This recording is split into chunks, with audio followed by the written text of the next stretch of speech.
आज मैं आप सभी लोगों के लिए लेकर आ गया हिंदी का वायरल मॉडल पेपर। अगर आप इसे पूरा सॉल्व कर लेते हैं तो आप बोर्ड एग्जाम में 70 में 70 नंबर फोड़ के आओगे। पेपर में आग लगा दोगे, पेपर को उड़ा दोगे, जला दोगे, फोड़ दोगे, फाड़ दोगे और क्या क्या बोले। तो चलो पहले इसे सॉल्व कर लेते हैं। तुम्हारा पहला प्रश्न है, निम्नलिखित कथनों में से कोई एक कथन सही है, उसे पहचान कर लिखिए। तो पहला ऑप्शन है जयशंकर प्रसाद एक आलोचक के रूप में प्रसिद्ध है। दूसरा ऑप्शन है प्रेमचंद्र अपने घर में की लेखिका जो है शिवरानी देवी है। तीसरा ऑप्शन है रामचंद्र शुक्ल की गणना सर्वश्रेष्ठ कवि में रूप में होती है। चौथा है रांगे राघव कवि के रूप में प्रसिद्ध है। तो इसका जो ऑप्शन नंबर 2 सही हो जाएगा, प्रेमचंद्र अपने घर में की जो लेखिका है वो शिवरानी देवी जी हैं। ठीक है, तो प्रश्न नंबर ख है, निम्नलिखित कृतियों में से किसी एक कृति के लेखक का नाम लिखिए। तो 4 कृतियां दी गई है, उसमें से आपको किसी एक कृति के लेखक का नाम लिख देना है। ठीक है, तो दूसरा हमारा है तुम चंदन हम पानी, इसके जो लेखक हैं वो संत रैदास जी हैं। तीसरा है प्रतिध्वनि, आप सभी लोग जानते हैं, इसके जो लेखक है वो जयशंकर प्रसाद जी हैं। तो चलो हमारा प्रश्न नंबर ग है, अर्धनारीश्वर किस विधा की रचना है। तो ये जो है विधा का मतलब होता है ये नाटक है, निबंध है, क्या है। तो जो अर्धनारीश्वर है ये आपका निबंध है। ठीक है, रिपोर्टज विधा से किसी एक लेखक का नाम लिखिए, यानी रिपोर्टज विधा के किसी एक लेखक का नाम लिखना है। तो रिपोर्टज विधा के एक लेखक हो जाएंगे विष्णु प्रभाकर जी हो जाएंगे। ठीक है, और प्रश्न नंबर अंगा है, दक्षिण भारत की एक झलक किस विधा की रचना है। यहाँ पर भी आपको विधा लिखना है प्रश्न नंबर ग की तरह। तो खुशी की बात यह है कि यह भी एक निबंध है आपका। ठीक है, क्वेश्चन नंबर हमारा 2 का क है, प्रयोगवादी काव्यधारा की 2 प्रमुख प्रवृत्तियों का उल्लेख कीजिए। प्रवृत्ति का मतलब होता है विशेषता बताना है। ठीक है, तो यहाँ पर लिख सकते हो कि मुक्तक शैली का प्रयोग किया गया। ठीक है, इस काल में, और लिख सकते हो छंद योजना में नवीनता लाई गई। ठीक है, दूसरा है प्रश्न नंबर ख, रीतिमुक्त कवियों में से किन्हीं 2 का नाम उल्लेख करना है, नहीं 2 लोगों का नाम बताना है। तो आप पहला लिख सकते हैं आपके भूषण जी, दूसरा लिख सकते हो गोरेलाल जी। ठीक है, 2 कवि हैं। प्रश्न नंबर ग है, निम्नलिखित रचनाओं में से किसी एक रचनाकार का नाम उल्लेख कीजिए। तो यहाँ पर आपको 4 ऑप्शन दिए गए हैं, इसमें से आपको किसी एक जो है रचनाकार का नाम लिखना है। तो आंसू झरना लहर ये जयशंकर प्रसाद जी की रचना है। और हमारा जो गीत फरोज जो है इसके जो लेखक है वो भवानी प्रसाद मिश्र जी हैं। ठीक है, तो इसको भी आप लिख सकते हो। तो अगला हमारा जो प्रश्न नंबर 3 है आ जाता है गद्यांश। अगर आपको गद्यांश करने नहीं आता है, गद्यांश कैसे करें, तो मैं आपको उस वीडियो का लिंक डिस्क्रिप्शन में दे दूंगा। आप जाकर गद्यांश पहले करना अच्छी तरीके से सीख जाइए। तुम्हारा प्रश्न नंबर 3 है, निम्नलिखित गद्यांशों में किसी एक के नीचे दिए गए प्रश्नों के उत्तर दीजिए। 2 गद्यांश आपको दिए रहेंगे, एक अथवा करके दिया रहेगा। तो आपको जो है देखिए इसमें संदर्भ लिखने के 2 नंबर मिलेंगे, और एक रेखांकित अंशों की व्याख्या करने में 2 नंबर मिलेंगे, और एक प्रश्न पूछा रहेगा, अगर उसको सॉल्व कर लेते हैं तो आपको 2 नंबर मिलेंगे, अर्थात कुल 6 नंबर आपको मिलेंगे। तो देखिए इसका आपको गद्यांश लिखना है, तो आप इसे पढ़ लीजिएगा अच्छी तरीके से। देखिए उपयुक्त गद्यांश का संदर्भ से व्याख्या में करना है। तो देखिए जो मित्रता से लिया गया है, तो आप लिख सकते हैं कि प्रस्तुत गद्यांश हमारी पाठ्य पुस्तक हिंदी के गद्य खंड में संकलित मित्रता नामक पाठ से अवतरित है। इसके जो लेखक है वो आचार्य रामचंद्र शुक्ल जी हैं। प्रश्न नंबर 2 है, रेखांकित अंशों की व्याख्या करना है। तो आपको जो है ये जो रेखांकित अंश दिख रहे हैं इसकी व्याख्या करना है। ठीक है, अपनी भाषा में बनाकर लिख देना है। ऐसा लिखिएगा कि 4-5 लाइन भर जाए। ठीक है, अपनी भाषा में बनाकर लिख दीजिएगा।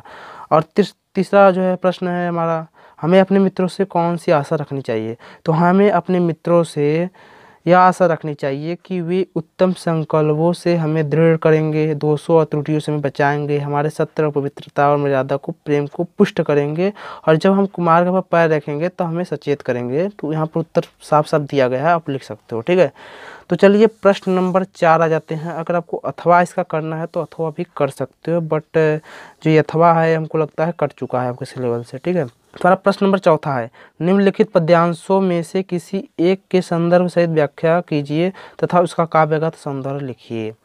देखिए संदर्भ पे आपको मिलेगा 1 नंबर, व्याख्या करने पर आपको मिलेगा 4 नंबर, और काव्यगत संदर्भ करेंगे तो आपको मिलेगा 1 नंबर, यानी कुल 6 नंबर का प्रश्न है। ठीक है, 2 प्रश्न है, एक चाहे तो ये कर सकते हो ये पद्यांश, या तो आप ये वाला कर सकते हो जो आपको आए। ठीक है, तो मैं आपको पहला करके अच्छी तरीके से बता दे रहा हूँ, हो सकता है बोर्ड एग्जाम में आ जाए, काफ़ी बार पूछा गया है। तो देखिए, मानुष हो तो वही रसखानी, बसो ब्रज गोकुल गांव के ग्वारन, जो पशु हो तो कहाँ बस मेरो, चरो नीत नंद के धेनु मझारन, पाहन हो तो वही गिरी को, जो धरयो कर छत्र पुरंदर धारण, जो खग हो तो बसेरो करो, मिली कलंदी कूल कदम की डारन। तो इसका मैं आपको बता दे रहा हूँ पहले संदर्भ। तो प्रस्तुत पद्यांश हमारी पाठ्य पुस्तक हिंदी के काव्य खंड में संकलित सवैया नामक पाठ से लिया गया है। ठीक है। इसके जो कवि हैं वो रस खान जी हैं, ठीक है। अब इस तरीके से आप जो है संदर्भ लिख दीजिएगा। तो इसकी व्याख्या को देख लेते हैं। तो रस खान कवि जी कहते हैं कि हे ईश्वर, यदि मृत्यु के बाद मेरा जन्म पुनः एक मनुष्य के रूप में होता है तो मेरी इच्छा है कि मैं ब्रजभूमि में गोकुल की ग्वाल के मध्य निवास करूं। जो पशु हो तो कहाँ बस मेरो, यदि मेरा जन्म पशु के रूप में होता है तो इसमें बस मेरा कहाँ है, अर्थात मेरा बस इसमें नहीं है। चरो नित नंदन की धेनु मझारन, तब मेरी इच्छा है कि यदि मेरा जन्म पशु के रूप में हो तो मैं नंद बाबा के गायों के बीच चरूं। पाहन हो तो वही गिरी को, यदि मेरा जन्म पत्थर के रूप में होता है तो मैं उसी गोवर्धन पर्वत का पत्थर बनना चाहता हूँ जिसे श्री कृष्ण ने इंद्र के घमंड को चूर करने के लिए अपनी उंगलियों पर उठा दिया था। जो खग हो तो बसेरो करो, मिली कलंदे फूल के कदम की डारी, और यदि मेरा जन्म अगले जन्म में पक्षी के रूप में होता है तो मैं यमुना नदी के किनारे कदम की डार पर बसेरा करूं। तो आप इस तरीके से लिख सकते हो। इसका काव्यगत संदर्भ भी लिख सकते हो, ठीक है।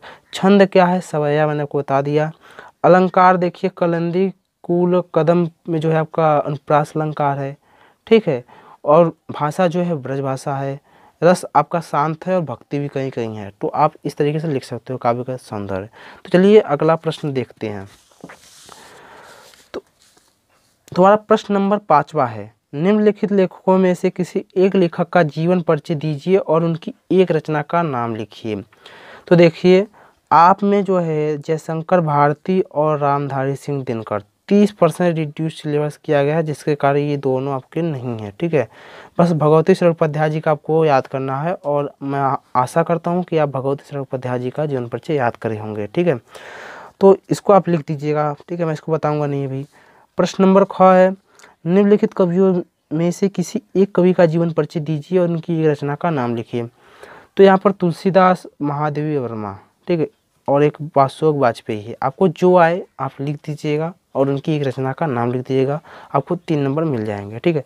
प्रश्न नंबर 6 है, निम्नलिखित संदर्भ सहित हिंदी में अनुवाद कीजिए। इसका मैं आपको अनुवाद बता दे रहा हूँ संस्कृत का हिंदी में, ठीक है।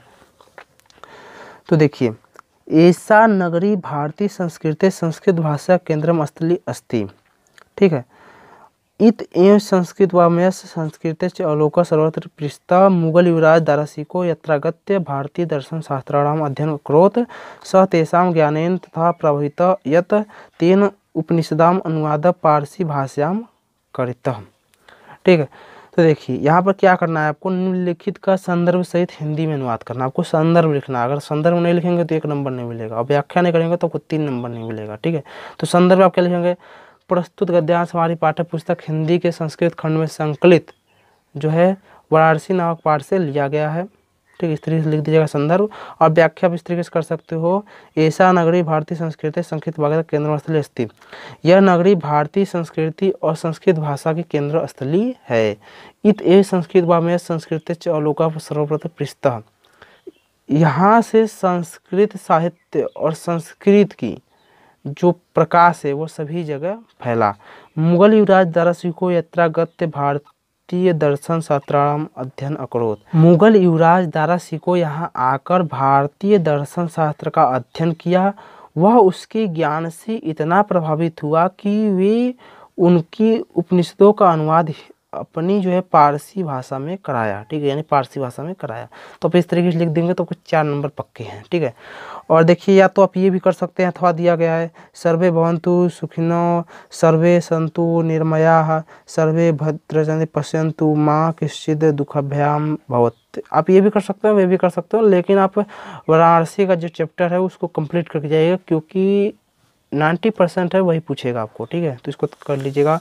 प्रश्न नंबर हमारा 7वां है, निम्नलिखित पाठ्य पुस्तक से कंठस्थ किया हुआ कोई एक श्लोक लिखिए जो प्रश्न पत्र में ना आया हो। तो मैंने आपको श्लोक का वीडियो बनाया हुआ है, अगर आपने नहीं देखा तो जाकर देख लीजिएगा। उस वीडियो का लिंक डिस्क्रिप्शन में मैं दे दूंगा, ठीक है। अब देख लीजिएगा और लिख दीजिएगा। उसमें मैंने आपको बताया था कि रे चातक सावधान मनसा मित्र श्रेम सुरताम अम्बोदा भव संति गगन समर्पित दृशा, ठीक है। ये मैंने आपको बता दिया था, अब ये भी लिख सकते हो, ठीक है। अब प्रश्न नंबर ख है, निम्नलिखित प्रश्नों में से किन्हीं दो प्रश्नों को संस्कृत में उत्तर दीजिए। तो आप जो है संस्कृत अगर पढ़े होंगे तो दो का उत्तर दीजिएगा, आपको 2 नंबर मिल जाएंगे। अब आता है मोस्ट इम्पॉर्टेंट, जहाँ से आप नंबर उठा सकते हो। प्रश्न नंबर 8वां का क, निम्नलिखित में प्रयुक्त रस को पहचान कर लिखिए। अब देखिए, बहुत से यूट्यूबर होते हैं, वे आपको बार बार एक ही पेपर दिखाते हैं जिसमें आपको रस का डिफिनीसन लिखना होता है, छंद का डिफिनीसन लिखना पड़ता है, और आपको जो है अलंकार का यानी उपमा ये सब का लिखना पड़ता है। तो लेकिन बोर्ड एग्जाम में 50% ये होता है कि ये भी पूछ सकता है, कोई पद उठा देगा, पूछेगा ये कौन सा रस है, तो अब क्या बताओगे। इसीलिए ध्यान से पढ़िएगा। बिलपहि बिलक दास और दासी, घर घर रुदन करही पुरवासी, अतहु आज भानुकुल भानु, धर्म अवधि गुण रूप निधानु। तो देखिए यहाँ पर विलप का अर्थ होता है शोक। पहले ही वर्ड से में पता चल गया कि यहाँ पर करुण रस है, तो आप करुण रस लिख दीजिएगा और उसका लक्षण बता दीजिएगा आखिर ये क्यों करुण रस है, तो आपको यहाँ पर 2 नंबर मिल जाएंगे।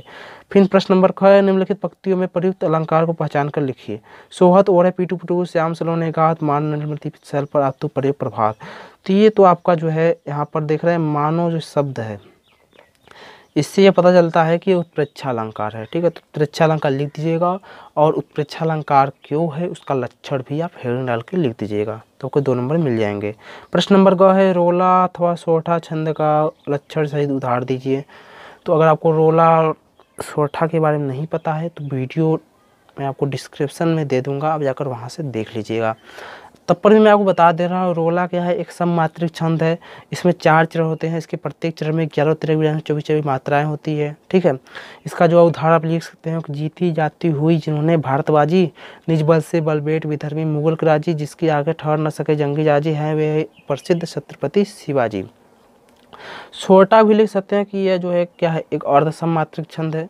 इसमें 4 चरण होते हैं, इसके पहले और तृतीय चरण में 11 मात्राएं, द्वितीय और चतुर्थ चरण में 13 मात्राएं होती है। इसका अगर आपको लिखना हुआ उदाहरण तो आप लिख सकते हैं कि लिख कर लोहित लेख, डूब गया दिन मरी आहाय, व्योम संधि सखी देख, तारा बुदबुद दे रहा, ठीक है। आप ये लिख सकते हो उदाहरण। आता है प्रश्न नंबर 9 का क, निम्नलिखित उपसर्गों में से किन्हीं 3 की मेल से एक एक शब्द बनाइए। तो 3 जो इसमें आपको दिया 5 देखिए दिया गया है, आपको जो है शब्द उपसर्ग दिए गए हैं, और आपको जो है 3 बनाना है। देखिए मैं आपको 5 बता दे रहा हूँ। जैसे नीड़ हो गया, तो यहाँ पर देखिए जो न र है, आधा र है, इसको ये मत कर दीजिएगा निराकार लिख के आ जाए तो नंबर कट जाएगा। ऐसा बनाना है कि जिस शब्द में आधा र है, जैसे निर्मल हो गया, निर्माण हो गया, इस तरीके से सब लिख के आइएगा। आपका अपमान हो गया, अपहरण हो गया, अपाहिज हो गया, अधिकार हो गया, अधिराज हो गया, अधिभार हो गया, अधिनायक हो गया, उपकर से उपकार हो गया, उपहार हो गया, उपवन हो गया, अभिकर से अभिमान, अभिशाप, अभिधारणा, इस तरीके से आप लिख कर आ सकते हो। आपको 3 नंबर पक्के हो जाएंगे। प्रश्न नंबर ख है, निम्नलिखित में से किन्हीं 2 प्रत्ययों का प्रयोग करके एक एक शब्द बनाइए। 2 प्रत्यय का प्रयोग किया गया है, करना है, वहाँ पर उपसर्ग में आपको 3 करना था, ठीक है। देखिए तत्व है, तो देखिए प्रत्यय जानते हैं कि प्रत्यय में जो है पहले शब्द बनाकर लिखना पड़ता है, जबकि उपसर्ग में बाद में शब्द जोड़कर बनाना पड़ता है। तो यहाँ पर त्व है तो आपको जैसे लिख सकते हैं ममत्व, महत्व, मनुष्यत्व। हट का है तो गड़गड़ाहट, सड़सड़ाहट, भनभनाहट, इस तरीके से लिख सकते हो। पन का है पागलपन, भोलापन, लड़कपन, बचपन। आई का है जैसे लंबाई, चौड़ाई, ऊंचाई। वट है सजावट, लिखावट, बनावट, इस तरीके से आप लिख सकते हो, और 2 नंबर आपके पक्के हो जाएंगे। तो चलिए अगला प्रश्न देख लेते हैं। प्रश्न नंबर क है हमारा, किन्हीं लिखित में से किन्हीं 2 के समास विग्रह कीजिए और समास का नाम लिखिए। तो पहली बात मैं आपको बता दूं कि यहाँ पर एक लंबोदर दिया गया है और एक महात्मा दिया गया है। ये दोनों ही आपको समास नहीं पढ़ना है, आपको द्वंद्व समास पढ़ना है और द्विगु समास पढ़ना है। तो यहाँ पर देखिए देश विदेश में आपका द्वंद्व समास है, आप लिख सकते हो देश और विदेश, ठीक है। यहाँ पर द्वंद्व समास नाम लिख सकते हो। पंचपात्र, आप देख सकते हो कि संख्यावाचक शब्द का प्रयोग किया गया है, इसलिए यहाँ पर द्विगु समास है, और इसको लिख सकते हो 5 पात्रों का समूह। प्रश्न नंबर घ है, निम्नलिखित में से किन्हीं 2 का तत्सम रूप लिखिए। तो पहला है जेठ, जेठ का हो जाएगा ज्येष्ठ। दर्शन है तो दर्शन का दर्शन हो जाएगा, ठीक है। इस तरीके से लिखेंगे दर्शन, ठीक। और आखर का है तो अक्षर हो जाएगा। सुमिरन का लिख सकते हो स्मरण, ठीक है। प्रश्न नंबर अंग है, निम्नलिखित में से किन्हीं 2 शब्दों का पर्यायवाची शब्द लिखना है। तो देखिए यहाँ पर दिया गया है 4 ठो दिए गए हैं, आपको 2 का लिखना है, 2 2, ठीक है। देखिए विष्णु का हो गया नारायण हो जाएगा, जनार्दन हो जाएगा, ठीक है, केशव हो जाएगा, माधव हो जाएगा। हिरण का हो जाएगा आपका मृग, ठीक है, मृग हो जाएगा, कुरंग हो जाएगा, सारंग हो जाएगा। बिजली का हो जाएगा आपका विद्युत, चपला, चंचला, तड़ित। चंद्रमा का हो जाएगा इंदु, चंद्र, चाँद, ठीक है, निशाचर। इस तरीके से सब लिख सकते हो। अब देखिए प्रश्न नंबर हमारा 10वां है संधि। प्रश्न नंबर 10वां है संधि। अब देखिए मैं आपको दावे के साथ करता हूँ कि आप संधि में पूरे नंबर को ही नहीं पाता होगा। बहुत गलती करके आते हो यार। यहाँ पर संधि करना है, लेकिन अगर वही संधि दिया रहता, आपको इस संधि विच्छेद करना होता तो पूरी तरीके से गलती करके आते, मेरी दावा है, ठीक है। तो इसको अगर आपको नहीं पता है तो ईमानदारी से कमेंट में कीजिए कि मुझे इसमें डाउट है। मैं आपको एक सेपरेट वीडियो दूंगा जिसके माध्यम से आप कोई भी अलंकार हो पूरी आसानी से कर जाओगे, ठीक है। तो चलिए पहला देख लेते हैं। इसमें हमें लिरिधन आकृति, मधुधन अरि। तो लिरिधन आकृति इसका हो जाएगा लाकृति, ये जो यड़ संधि है। मधुधन अरि यह क्या हो जाएगा मध्वारी, इसका ये जो है क्या आपका है यड़ संधि है। तदाधन ए ये आपका वृद्धि संधि है, तदय हो जाएगा। महाधन उघ ये आपका क्या है वृद्धि संधि है, महोगा हो जाएगा, ठीक। तो आप 2 करना है, कर लीजिएगा 2 इसमें से। तो प्रश्न नंबर ख है निम्नलिखित शब्दों के रूप पंचमी व्यक्ति बहुवचन में लिखिए। तो देखिए पहला हमारा नदी का लिखना है, या तो आप मधु का लिख सकते हो। तो नदी का लिखिए या मधु का लिखिए। तो नदी हो जाएगा नदीभ्य और मधु हो जाएगा मधुभ्य, ठीक है। दूसरा है युष्मद अथवा तद का स्त्रीलिंग में आपको लिखना है। तो युष्मद आपके सिलेबस में नहीं है, तद है, तद का हो जाएगा ताभ्य, ठीक है। प्रश्न नंबर ग है निम्नलिखित में से किसी एक की धातु लकार पुरुष अथवा वचन को लिखिए। तो देखिए आपका ये पच धातु का कट चुका है, आपके सिलेबस में नहीं है।